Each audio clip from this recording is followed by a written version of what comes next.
Welcome to LOA Today. I'm Walt here with Louis D'Souza, and this is your Daily Dose of Happy. We're so happy you decided to join us here today, and we are continuing to discuss all topics related to the law of attraction here on LOA Today, as I've been doing for the past 8 years, and as Louis has been doing with me for a few years now. And it's one of those topics that it seems like it's always the same thing over and over again, Louis, so how could you have so much to talk about? But somehow we find something to talk about 5 days a week doing this thing. I'm still kind of amazed at it. But I guess that's because it applies to everything in life. You know, literally there's nothing in life that it doesn't apply to. So I guess I should probably kind of widen my parameters a little bit as to what this thing covers. You've also got 5 co-hosts, so or more. But yeah, actually, I think about 8 right now. So yeah, it's you get that many different perspectives going on. Yeah, you get a lot of stuff to talk about, which is really, really good. So anyway, we were talking about our recent weekends, and I was just telling you we had gorgeous weather here in the New England area, and just spent so much time outside. It was really, really good. And I mentioned that because it's one of my lists of things to do to maintain that high vibration, that good feeling place that we talk about so much here. And let me tell you, it worked. It worked really, really well. Louise and I were just feeling great this weekend. So hopefully you had a great weekend too. Yeah, I mean, we're also out in nature, and I find nature is, because nature really doesn't have any resistance. It's just being. It's a good example for us. So when we're walking around in nature, it's just absolutely divine because we can just sit and learn from it. No kidding. Yeah. Nature has a lot to tell us.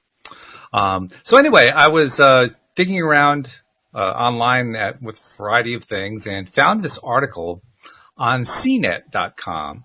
And CNET CNET is usually about computers and so forth, but this time they were writing about happiness. And I figured, well, if CNET's going to write about happiness, I got to find out about that. Talking about happiness, yeah, you've got talking about happiness. Yeah, it's like, whoa, okay, are they programming it? What's going on? No, they wrote an article. They shared an article by a Mercy Livingston called "How to Boost Happiness Hormones Like Serotonin and Dopamine in Everyday Life," which is a rather lengthy title, but kind of right up our alley in terms of what we talk about. Although we don't talk about the science of it too much, but basically her subtitle says, "Find out what triggers happiness hormones and how to make the most of them." And I'm sure that you and I don't really give any thought to, well, let's see, which hormone am I kicking off today to feel really good?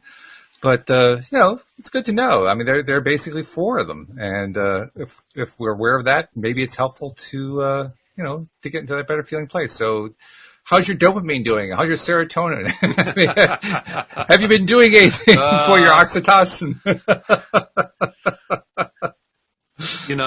You can make life complicated or you can make it simple. But well, that's true. Some minds, Walt, really love the complications of it all. And as you know me, I dig down and drill down to any level of simplicity I absolutely can. So, but I've got a very intellectual mind that likes looking at things as well. So I like digging in and looking at them briefly and then going back to my core philosophy and then digging them. So, yeah, what are the 4 different types of let's see. Well, there's serotonin. That's a neurotransmitter. Plays a big role in mood. There's dopamine. Dopamine plays a huge role not only in mood but also in pain killing. Okay. There's also oxytocin, which is the thing that it's got kind of a bad rep now because of the drug OxyContin, which goes after it. But it really has nothing to do with the drug. The drug is more about trying to replicate what the natural hormone does. But oxytocin, it's often called the love hormone. It's associated with how people bond and trust each other. And in fact, certain intimate activities will trigger a whole bunch of release of oxytocin. And then there's endorphins, those things that we do whenever we're doing exercises of various kinds. So whenever you even do a fake smile, you're getting endorphins. That's right. It's true. It's true. So fake it until you make it. It's true. Yeah. And one of the things that the article emphasizes is something that we do a lot here on the show, laughter. Laughter is one way to boost endorphins naturally, it says. So, and so is eating dark chocolate, watching your favorite drama on Netflix, working out, and meditating. It's quite a list right there. But certainly we recognize a few of them. Dark chocolate, I strongly recommend that. Dark chocolate is delicious, yes. It can be a little bit tough if you're not used to the unsweetened varieties that dark chocolate falls into the category of, but oh my goodness. Yeah, it's a process I found when I started off from milk chocolate to dark, because I was going to make a conscious effort in changing down that route. It was, you went from 40% cacao to 50% cacao to 60 to 70, and I'm kind of bordering on 75 at the moment. I can't go 80. It's just... It's too much, yeah. I hear you. Yeah. In fact, Louise and I, when we were in Florida, before COVID hit last January, we went to a place called, I think it was called the Chocolate Museum. And it was in the Orlando, Florida area. And it was basically a really, really good chocolate shop, all kinds of delicious chocolate-based stuff. It did have a little museum. It had a little tour, and in the tour, they'd give you the history of chocolate. Did you bump into Charlie? No, I did not. No. That wrong chocolate factory. Oh, it's a museum. Yeah, well, But probably the pièce de résistance of the whole museum is they actually had some exhibits that had been created by their, I guess he'd be described as a baker, or I don't know, what do you call somebody who's a chocolatier? I guess you call him a chocolatier, on staff, who had created these immense, amazing sculptures out of chocolate. Famous buildings, like the Eiffel Tower or the Empire State Building, or what's it called? The big white building in Agra. I can't think what that's called. But, all these famous buildings from all around the world, he had rendered them, or actually it was she had rendered them in chocolate. And they were beautiful. Absolutely gorgeous. Yeah. I'm always amazed when people can do that. Some people make them out of matchsticks and all weird and wonderful things, but they make incredible representations of the real thing. And so much dedication goes into doing that. And plus, it's not like they're really soft when it comes to actually making the chocolate. The chocolate is delicious. We had some of their hot chocolate before we left, and oh my goodness! I mean, this is nothing like what you get in the packet. This is really, really good stuff. This is the stuff where you savor it as it's going down, and your throat's going, "Oh God, this is so good." Yeah, my wife makes homemade chocolates, and the proper real cacao and organic and the whole trip, and it's just absolutely gorgeous. The stuff just melts in your mouth, and, and it's you can really taste it's the real stuff. There's no sugar in it. I think she uses prunes or something, not prunes, dates to sweeten it. Oh, okay. And it really tastes nice. That's actually one of the, I guess it's the skills or the talents when it comes to being a chocolate maker, trying to find alternative ways to sweeten without using sugar. And some are pretty good at it. Some people are really, really good at it. They come up with stuff that you taste and you say, oh, that's not sugar? Wow. How'd they do that? Yeah, I must say dates are really sweet. Oh, yeah. Yeah.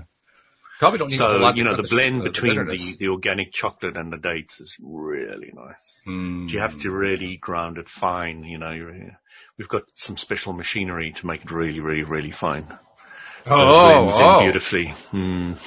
Yeah, you got the goods on staff there. You got on the counter. We've got quite a few tools that are all based around health and nutrition, and just feeding this physical body with good nutrition, so that your senses can be more vital and alive, and tuned in and tapped in, so we can use the law of attraction better and be more aware, and be in the zone and be more aligned. So yeah, so we love it. We love it.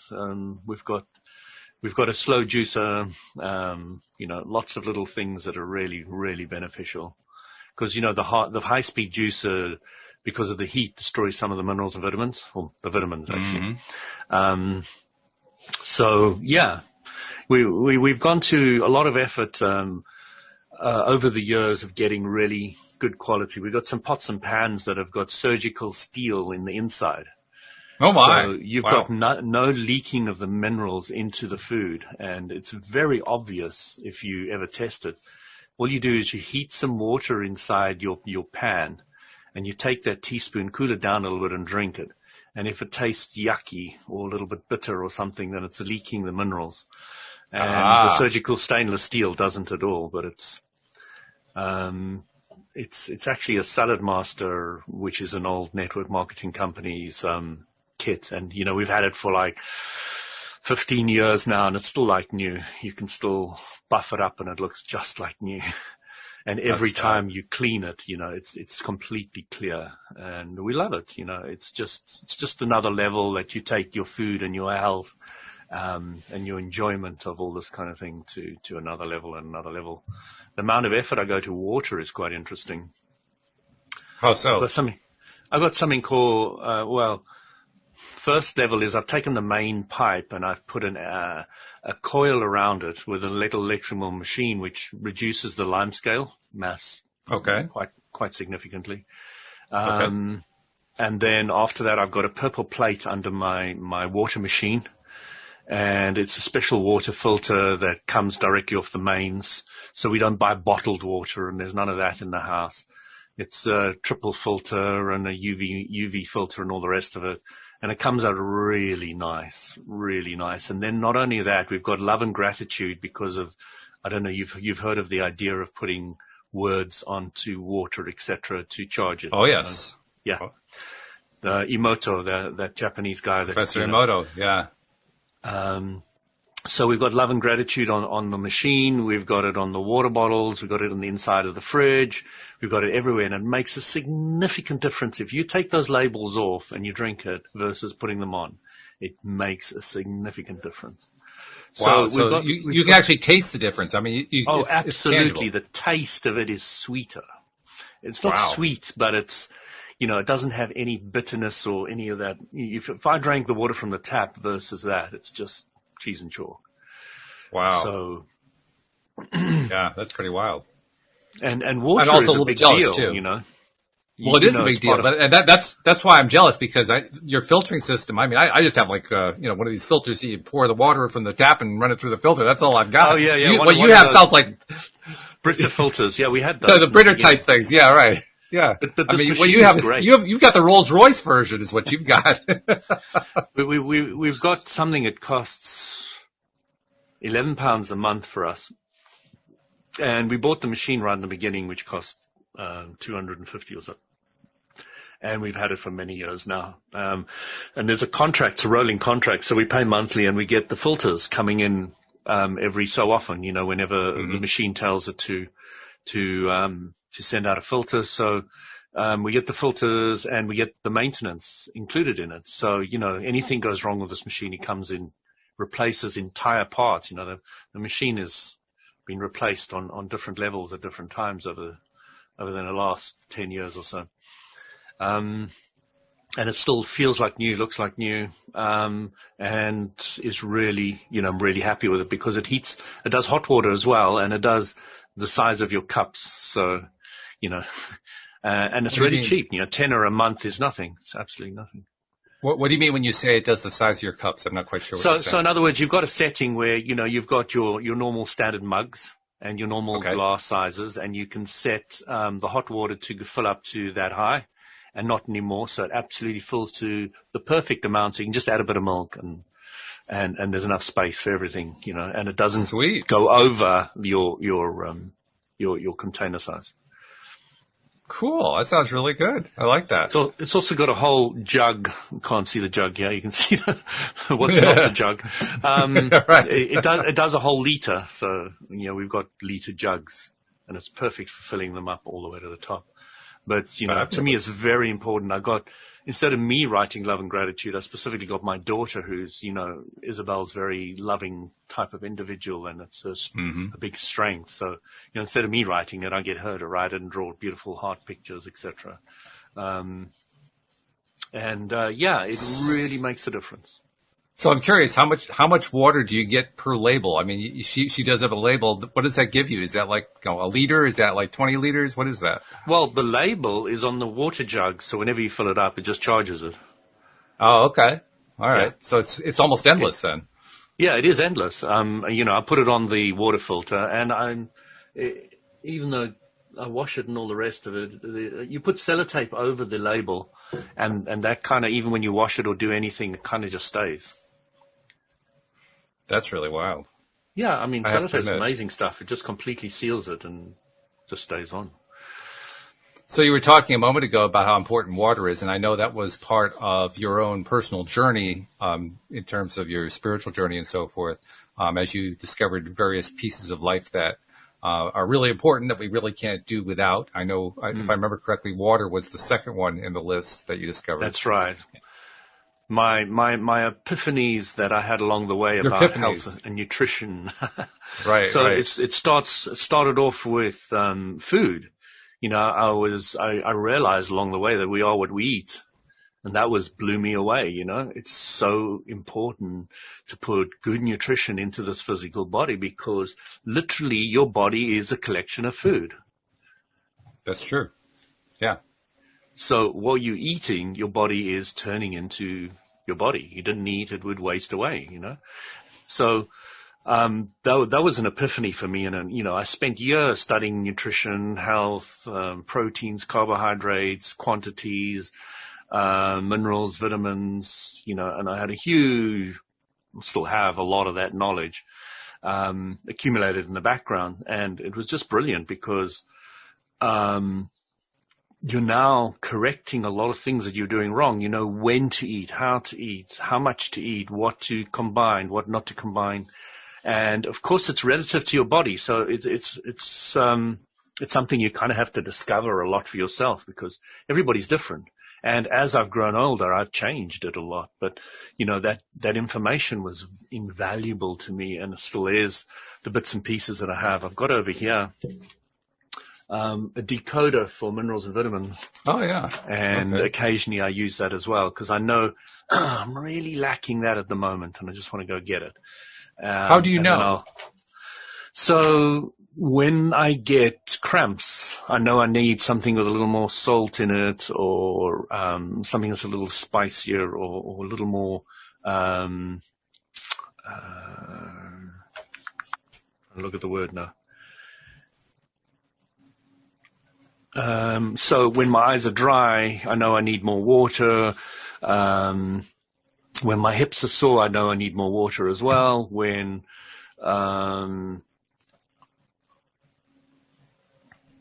I'm lacking in energy, I know I need oftentimes vitamin D. When I'm feeling a little more down, I need vitamin D as well. When I'm looking at my urine, I can see immediately when there's a little more protein in it. I can see it from the smell and the texture. Then I will go grab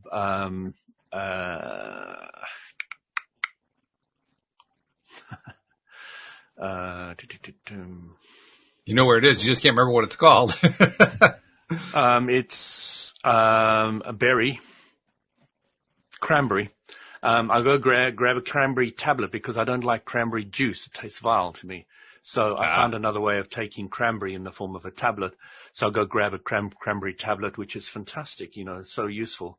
So, yeah, I mean, there's so many keys that you come to be aware of in your body. And as soon as I start taking those tablets again, kidney sorts itself out. And I can tell you if it's a left or right kidney, because I did reflexology, and I can tell you under which foot it is, and I can tell you exactly where on the foot it is. It's the right foot, just underneath the toes, in the middle. So, I can tell you which kidney is giving problems, and I can tell you how quickly the tablets are working, etc. So my level of awareness of my body is like through the roof. I'm like keenly tuning into this, that, or the other. And I literally, it's amazing that after all that, it's amazing after all of that you actually felt the impetus to explore water? Because, I mean, it almost sounds like you got everything covered just with the food. You know me, I want things simpler and easier, so I went to the next level. True. Yeah. So, the next thing I discovered was water. There's water in food. Your body's 70% water. You drink a huge amount of it. When to drink it, how to drink it, and all the rest of it. So, it was a huge epiphany to me because, it was sacrilege to me in a way. I mean, it was sacred to me, not sacrilege. It was sacred to me that the food was, my food was so important in my life. And then when I discovered how important water was and its usage and the relationship between salt and water, I can recommend a book to anybody. It's a book I feel everybody on the planet should read just because water is so important and so simple. It's called Your Body's Many Cries for Water by Dr. Batman, somebody or other. I can never pronounce his name. It's an Indian guy. Fascinating story. The guy was in a prison in the Second World War. He was a POW. And because he was a doctor, he was allowed to help his inmates. And he wandered around and realized that the only thing he really had to help them with was water. So he made sure that they all had, about 2 liters of water a day and all the rest of it. So he found that started healing them and helping them. So he was very, very curious about this. And there's a long story. Even though they said he must leave, he had to sign something, and he said, no, I refuse to sign it. So he stayed in the POW camp longer than he had to, and eventually they left him without him having to sign it. He was very focused on what he wanted and what he believed. Then he went out and, studied water, and in his study of water, he found the incredible relationship between salt and water is that when you put salt on the tip of the tongue, it sends a signal to the brain to absorb the water. Caffeine and alcohol do the opposite. They send a signal to the brain to just pass it through. When you go to the pub and you drink up a few pints of beer, you're off to the loo. They're called diuretics. Yes. And so those are diuretics, but salt on the tip of the tongue helps you absorb the water. So, if you don't want to have too much water in your body and you want almost the right amount, you want to get it absorbed into the body and not just pass through. So, there's a whole amount of information that you can start understanding. And when I said when my hips are slightly sore, then I know that I'm dehydrated. It's because of this book and because of the understanding but I don't even get to that stage anymore.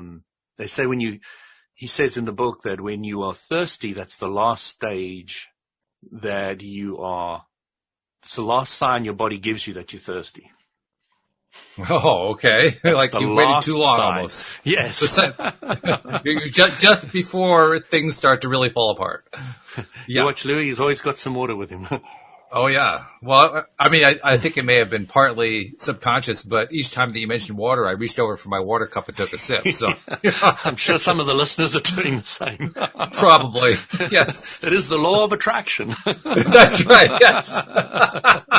Oh, I love it. Then I had my next epiphany, which was to me absolutely mind-blowingly important, was you are what you breathe. And I remember bumping into these guys who said, you are what you eat. And I said, rubbish, you are what you breathe. They said, no, you are what you eat. And I said, no. I said to them, look at it this way. If you stop doing this, which one would you die of first? Breathing, liquid, or food? Probably took them a minute because they were trying to find some way to defend their food appreciation. Exactly. Yep. So then they would say, okay, you would die of breathing first, then you would die of liquid second, and then you would die of food first. So I said, okay, so which one's more important? Leading question. Yeah. It's a bit of a leading question, but you get the point after a while that I made the statement. This is a statement I like playing with in the old days. It was like, if you breathe and eat and drink correctly, you can eat what you want. I can hear a whole lot of people saying, yes, that sounds good to me. Let's do that one. It does sound good, doesn't it? It does. And I always liked also pointing this out to people. I said to them, which one does society focus on? Oh, of course, yes. Food. Not so much the breathing thing. Not so much the breathing. Not even the water reaction so of a lot much. of people is very much like my dad's when I said, Dad, you really got to learn to breathe properly. He said, what do you mean? I've been breathing all my life. I'm still fine. Right, exactly. And it's true. I mean, it's not like we last very long if we don't breathe. It's just that we could be a little bit more optimum about it, and that's probably what you're really talking about.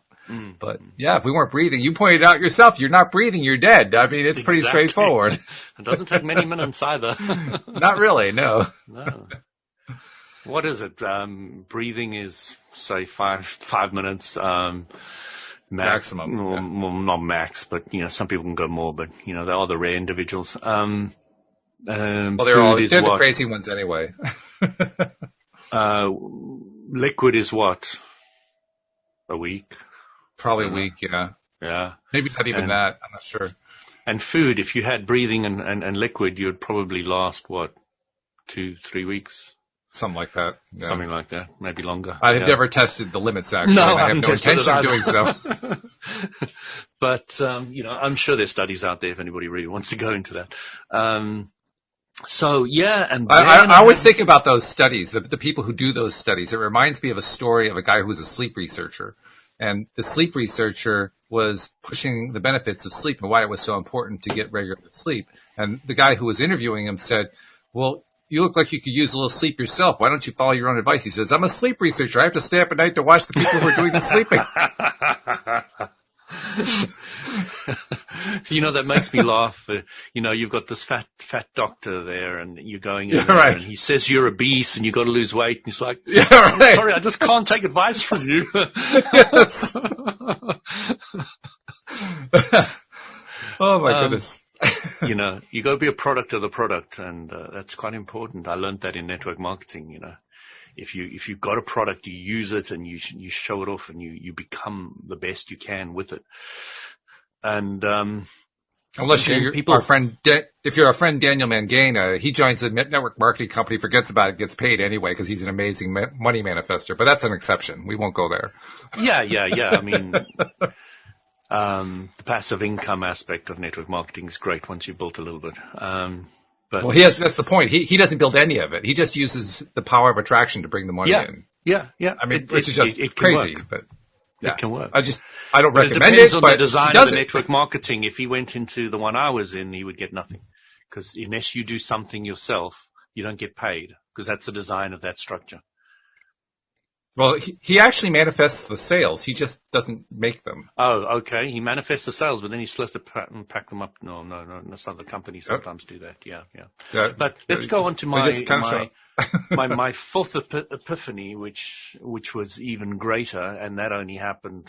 Even greater, but wait, there's more. There's more. Of course, Abraham Hicks teaches you are what you think. Now, you think about water, you think about food, you think about breathing. So thought covers everything. Once again, bringing us back to what you mentioned before. Why is it we spend so much time thinking about the food and less time thinking about the breathing and the water?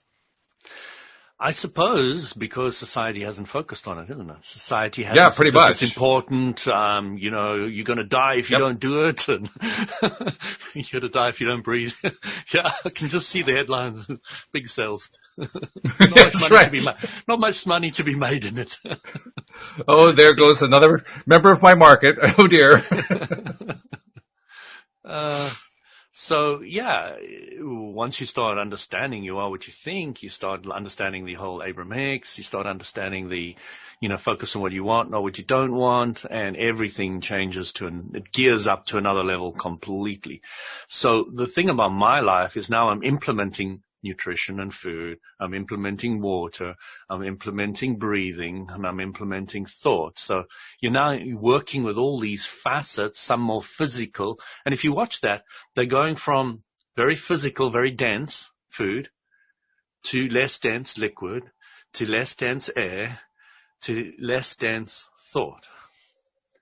And that's when you start understanding that the power comes from non-physical, not physical.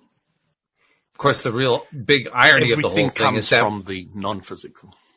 But the irony of it is that as you start from the dense and work your way to the least dense, you get to thought, which is what ultimately creates the most dense. And so you complete a cycle there. Yeah. Absolutely. It is very cyclic. And then you start saying, then you come to this incredible awareness, which is, oh, I came to this physical universe to play with contrast. I came to play with this physical stuff. I came to play with this tangible, moldable stuff that I can actually turn into something. And I'm not here to be spiritual. I was spiritual before I came. I'm going to be spiritual when I'm dead, but I'm coming here to play with this stuff. I've come to play with the contrast. I've come to know what I don't want so that I can span to what I do want. Which, by the way, most people are very good at knowing what they don't want. They may not get past that point, but they're really, really good at that part. I mean, I don't think we have any worries about that one. The real question is, do they take the next step? Do they recognize what comes after knowing what they don't want? Well, if they don't, it just gets worse and worse and worse. I think that's the point. So the law of attraction is just going to amplify it because you're now not focusing on what you want. You're focusing still on what you don't want, and it's just going to get amplified and amplified and amplified. Which is kind of a funny way to get back to our original point, because the original point was an article about the different ways to basically tap into the happiness hormones. And the context of that article, by the way, the CNET article, was in the context of living in the time of COVID, dealing with the fact that, we're spending a lot more time at home. Our social contacts more often than not are online rather than in person. Not for everybody. There are some people who are kind of skipping that whole protocol, but for a lot of people, that's the way it's working out. And there are also a lot of people who are feeling isolated, I guess is perhaps the best way to describe it. So it really is important to understand how to kind of tap into those happiness hormones when you're in the midst of craziness, like what's been going on for the last 6-8 months, whatever it is. So that's the context behind what we're talking about. How interesting then that we end up talking about the things that are directly within our control, your 4 epiphanies, as you like to describe them, the food, the water, the air, and then the thoughts. And since we're putting thoughts forth, let's go to the 4th step, because we kind of touched on the first 3. Let's talk on that 4th one a little bit. You just mentioned a few things about the idea of focusing on what we want rather than on what we don't want. And since we have a number of people who are relatively new to the podcast and to the broadcast on local television and so forth, let's talk about why that's important. I mean, we tended to kind of touch on that every time you and I do a show, but let's take a moment on that. Why is it so important to focus on what we want? Why is that so important? What you want feels happy, and feels nice, and feels good. And what you don't want feels bad. And naturally, a human wants to feel better. It's pretty basic, very, very simple. And somebody was asking me the other day, give me some examples. So I said, if you're rude to me, wouldn't it be nice if you were nicer to me? Knowing what you don't want, knowing what you do want. And if I was rude to you, wouldn't it be nice if I was nicer to you? Knowing what I don't want, get a better idea what I do want. So, it really is that simple. And the thing that people need to do is break down their life into subjects.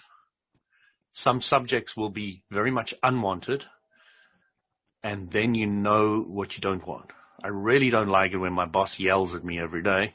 You get a clarity of what you don't want. Wouldn't it be nice if they were nicer to me? I mean, I did this to one of my team members. I said to them, they were really bitching about their boss, and I said to them, well, find something you like about them, even if it's their tie or their shoes or the fact that they come on time and the fact that they've still employed you and they haven't fired you yet. Find something find something you like about them. And she started doing that, and she was amazed. She said, there's a new guy. I've got a new boss. I just can't believe it. He's so different. And then over time, when, I wasn't speaking to her for a little while, I phoned her again, and she had gone straight back to he was a terrible boss. So, it is something you have to keep up, because when you go back to the old vibrations, the old repercussions of those vibrations are going to manifest. And it was quite an eye-opener for me, the time frame. It was about a month, and it took her, About half the month she managed to maintain it, and then the rest it just started sliding because I kind of wanted to see the time frame of when it started sliding. And that's why listening to these podcasts is useful, because you've got somebody encouraging you again and again to work with this stuff, the power of it, and giving you different examples in different ways with different speakers, etc. It's really, really powerful to listen to guys that have done it, that have got the T-shirt, that are saying, this is the way it works, guys.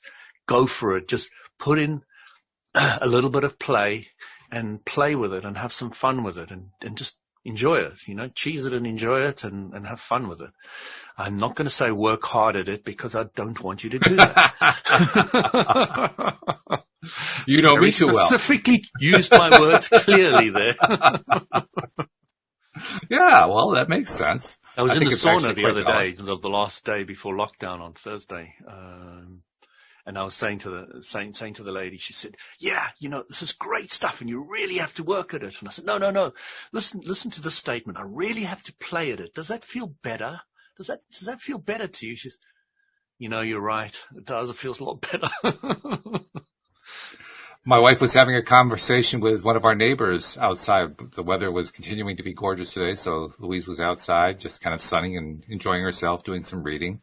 And one of our neighbors came out with whom she has sort of a casual acquaintance, and she invited her over to sit, and they were chatting. And around that time, I was out doing my daily constitutional. I was taking my walk, my little nature walk that I do each day. I just got back and commented on the fact that they were chatting gaily outside, and the neighbor, her name is Nikki.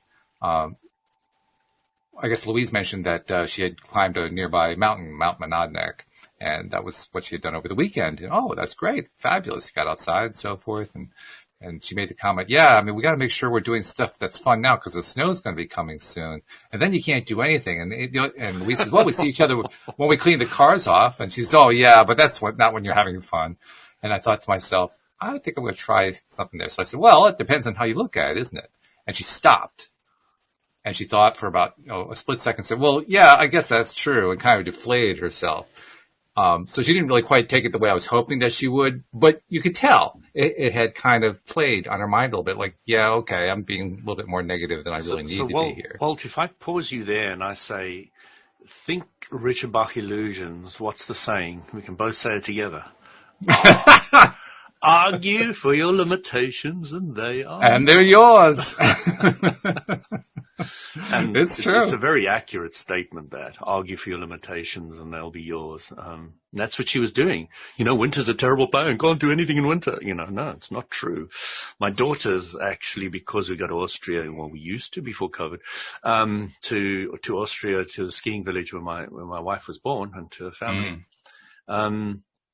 They love the winter. They love the snow. They're absolutely gutted that they can't go and play and all that and have some fun. But, it is the real snow. It is beautiful stuff, thick, 2-meter high type snow. It's a very different world out there. It's, yeah, it's gorgeous. Absolutely gorgeous. But it doesn't really matter where you are, because one of Louise's favorite things under to do the every logs year, and, One of Louise's favorite things to do every year is on the first snowfall, she calls to me, okay, it's snowing, let's go. And we go outside and we literally walk around in the snow so she can skip in the snow. Just because that's part of the routine. She loves the snow.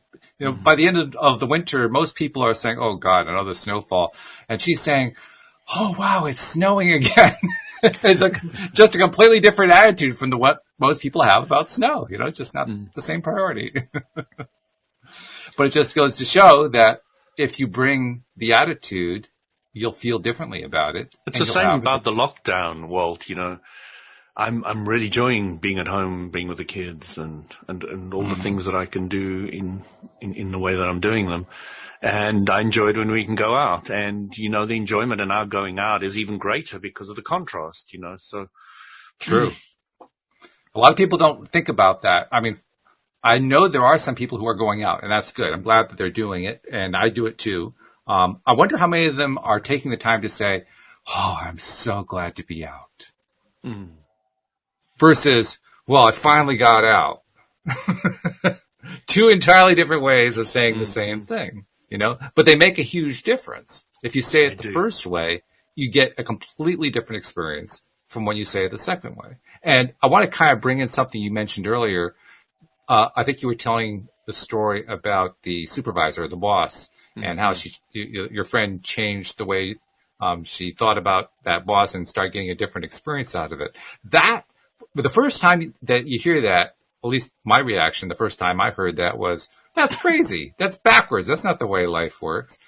The strangest thing that happens is when you actually try it and find that it really does work that way. It kind of blows your mind. Test LOA. Test it. Please test. Yeah. Test. That's one of the best ways to test it. Yeah. Because the thing that really, really significantly left an impression on my mind was how gobsmacked, which is the English word for surprised. Yes. I didn't know that.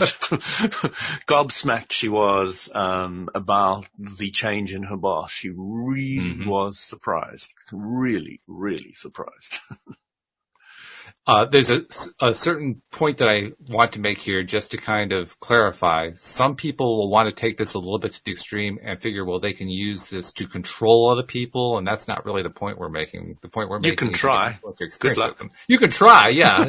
not saying that you can't try it. It's just you may not get the result you're looking for. But if you're not trying to control people, but simply trying to improve your experience, you get a different experience entirely.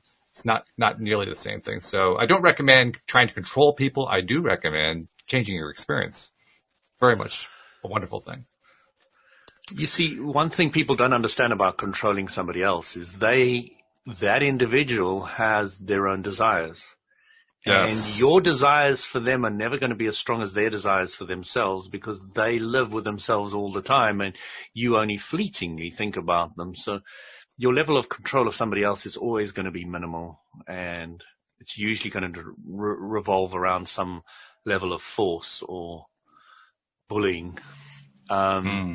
Which is what makes what we're talking about so cool, because it's very minimal influence, but it is influential. Most people will actually just kind of respond to it because it feels good at their end to do it. They aren't necessarily consciously thinking, well, Louis was just thinking about me differently, so therefore I'm going to behave differently. That's not what actually happens. But because what you're focusing on is consistent with what actually feels good to them, it's easy for them to just kind of make a shift without even realizing they're making a shift. That's why it's effective. Yeah. So it's also what explains why control doesn't really work, because you can't really control, but you can certainly influence, and influence is wonderful. You can do amazing things with influence. So the big thing that happened, about 10 years ago was, you now need attraction marketing. And I was like, attraction marketing? And what they were doing is they were talking about the law of attraction. They were saying, be the product of the product. They were saying, be happy, be what other people want to be, etc., and then you will attract, the universal law of attraction will attract to you. Okay. The correct and, the appropriate things that you desire, more money, more sales, more. So I really admired that because, they were now taking LOA and they were implementing it in a sales environment, and with a pretty clear understanding. The little sales thing that I listened to was very, very accurate. It was very LOA. Very cool. All right. I'm a little surprised that I hadn't heard of it, because I hear about just about everything that is law of attraction oriented that somebody's trying out there. So not hearing about attraction marketing, a little surprising to me, but still, no problem. It's okay. The cool thing is, like you say, that they're actually doing it. They're actually applying it. And I will pick up on that theme and carry it a step further and say, I'm seeing a lot of people in a lot of walks of life, in a lot of different ways, talking about and implementing law of attraction who don't necessarily know what it is, at least not the way you and I understand it. But they understand it the way they understand it. They have their own terminologies. They have their own ways of thinking about it. And some of them actually are familiar with the same teachers and so forth you and I know, so they use the same verbiage. And just seeing it popping up more and more often it's getting quite fascinating. Because there was a time when you never heard it. I mean, the only person I knew who talked about law of attraction at the beginning was me and the people I saw in the movie The Secret. That was it. There was nobody else. Now it's a different story. You see it a lot now more. There's thousands. I mean, where was I the other day? Yeah, I mean, the sauna, the right people came at the right time, and it was great fun. I went out with the sauna boys to a meal, the last meal before lockdown. Okay. And they're like from 19 to 43 or something, or 40. Right. So there's like a whole bunch of us, and it's just so nice to be able to go out with the younger guys, and be invited to all those kind of things. It's just a lot of fun. And I really love the sauna guys. They are fantastic. A good bunch of people. But I always bump into these guys in the sauna and all the rest of it. And there seems to be the right person at the right time. And also went to Speaker's Corner again, and I landed up with the right people at the right time. And they were, really interested in everything I had to say and all the rest of it, and asking the appropriate questions and all the rest of it, and really growing and expanding. It's just so amazing how when you're open to teaching LOA, you find the cooperative components. I know a lot of people say, oh, I can't tell anybody this, I can't tell anybody that. But for my personal experience, it's completely the opposite.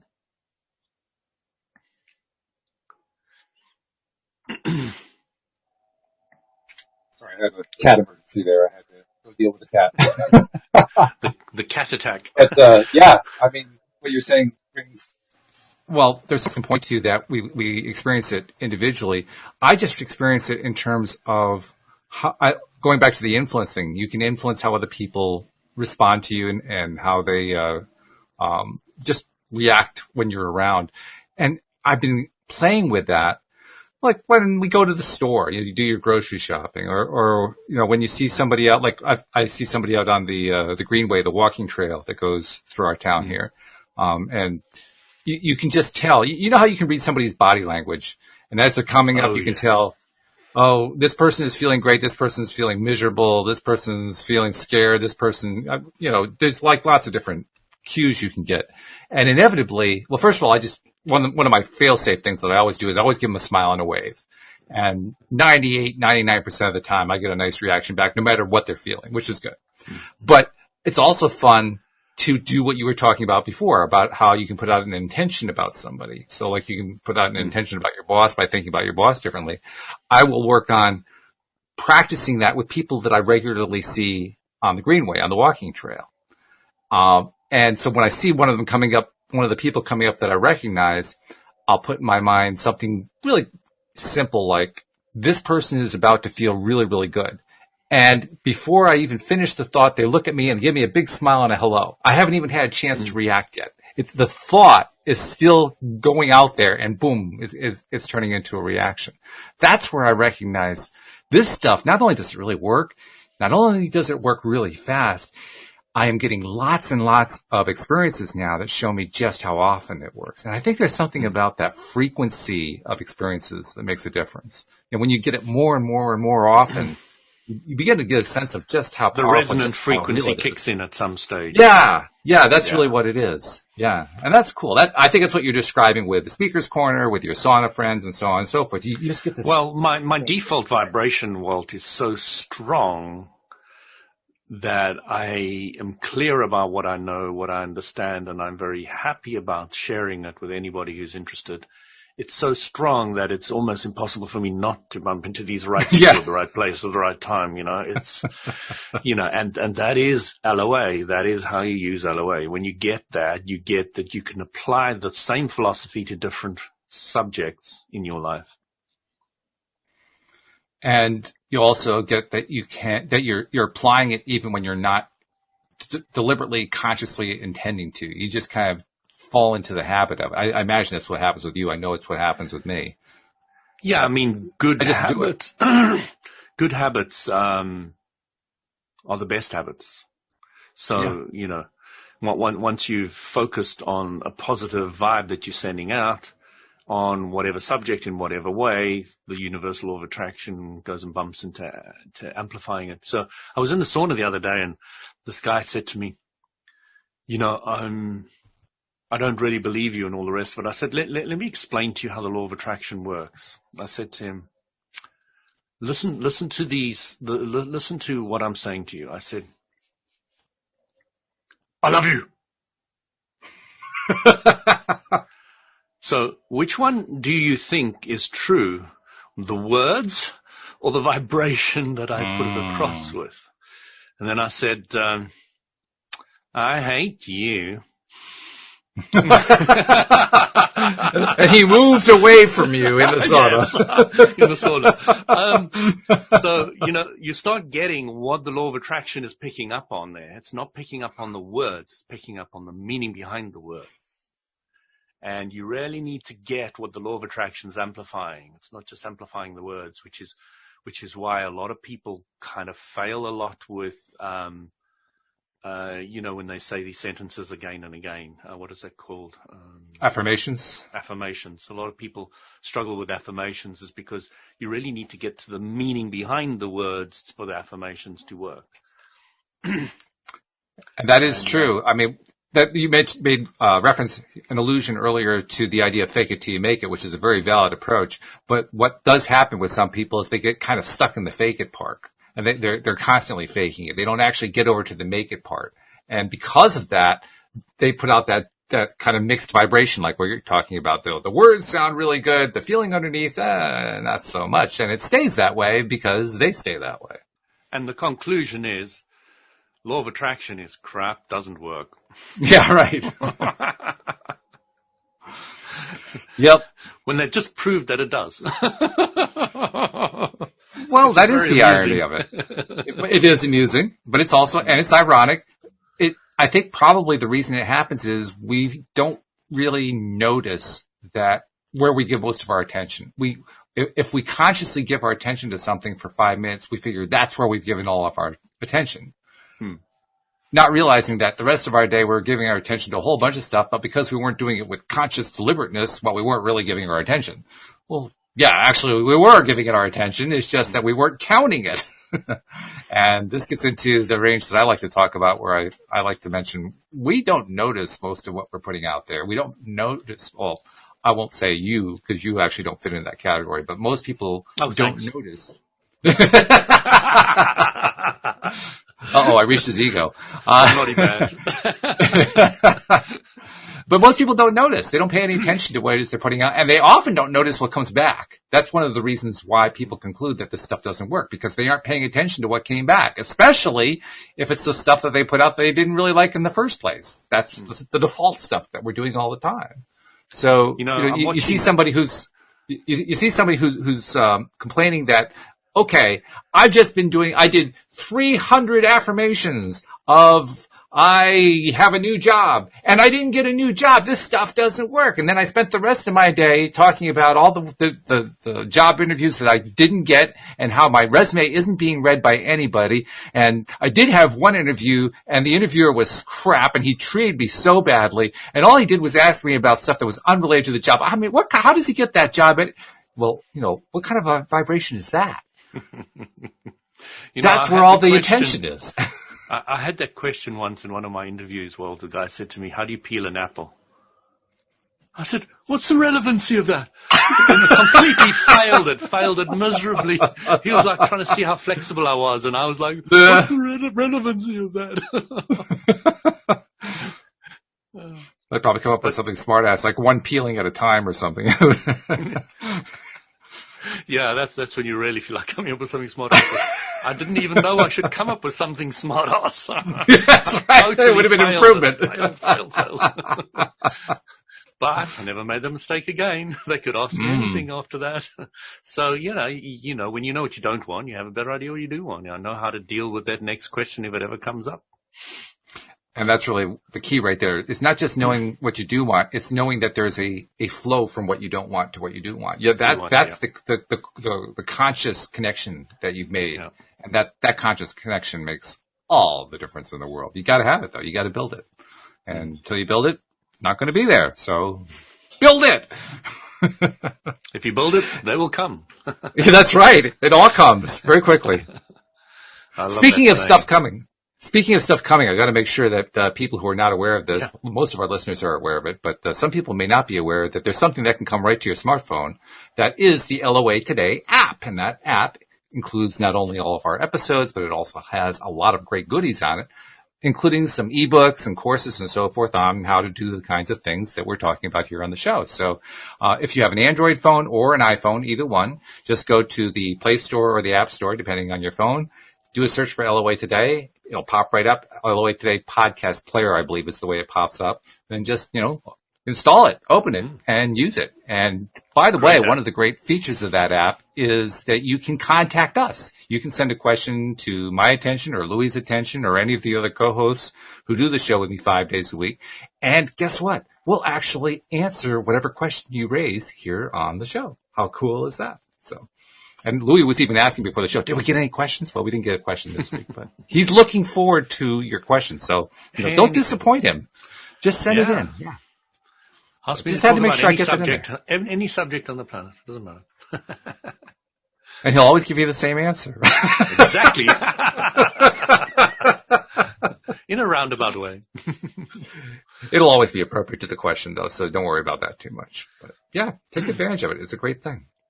Because why should I be the person who asks all the great questions and get all the great answers? I mean, that's one of the reasons we include listeners and viewers, so you can have that advantage too. It's part of how you learn to focus more on what you do want after you know what it is that you don't want. You have to ask for it sometimes, I love the listeners. I think they're the best. We have great listeners. And wonderful. Jeffrey, hi. And Jeffrey's, we also live stream this, and Jeffrey's on the live stream saying hello. So, yeah, it's great. Couple of things to kind of finish up the show. First of all, next week, I'm hoping Amy Blackford's going to be by. I have to find out if she's back from her move yet, but that's going to be really good when she comes back. And then coming up on tomorrow, Tuesday, we have a special guest coming in, Debbie Garcia, who's a friend of Daniel Manganis and mine. She and Daniel and I appeared on a summit that David Strickle put on about a week and a half ago, and she is a bundle of energy. So you want to make sure you catch the episode that will be tomorrow on your schedule, depending on when you're seeing or hearing this. But want to follow up on that one because that's a really good one. But in the meantime, Louis, this has been wonderful as usual. Likewise, it has been fabulous, and I will ask you to give our listeners one last concluding thought on how to tie all this together. I mean, we've been talking about a number of things basically tied to living in a happier space in the midst of what most people would consider to be confining or frustrating or depressing or whatever. But we've talked about a lot of strategies on how to kind of turn that around. What's the final thought to kind of tie it all together from your perspective? Well, my perspective, Walt, is please get a good, decent, solid grip on what LOA really is about. Because once you understand it intellectually, philosophically, and you're able to teach it to 2 or 3 people, you are away. You're away. That's a great point, because it's one thing to kind of read or listen about something. If you can try to explain it to somebody else, it's a great way to learn it even more deeply. It kind of fills in the gap really quickly. Yeah. Because you can't explain to somebody if you're not sure. And if you can't explain it to somebody else, how can you explain it to yourself? Exactly. Yeah. Yeah. So, but when people get a really decent, significant, solid grip on Abraham Hicks teaching /LOA, your life will turn around because the logic is going to guide you more and more forward in the right direction. And it's very powerful and it's very clean. It's very clear. And it's very satisfying watching your manifestations happen. Go for it. Yeah, that's also the fun part because it gives you a way of measuring as you're going along. Oh, yeah, hey, this is actually working. I like this. Let's do some more of this. So, all right, good. Well, thank you very much, Louis. I'll be talking to you in about a week or so. And thank you very much to our podcast listeners as well. We'll see you all next time here on LOA Today. Goodbye, everybody. Carpe diem, everyone.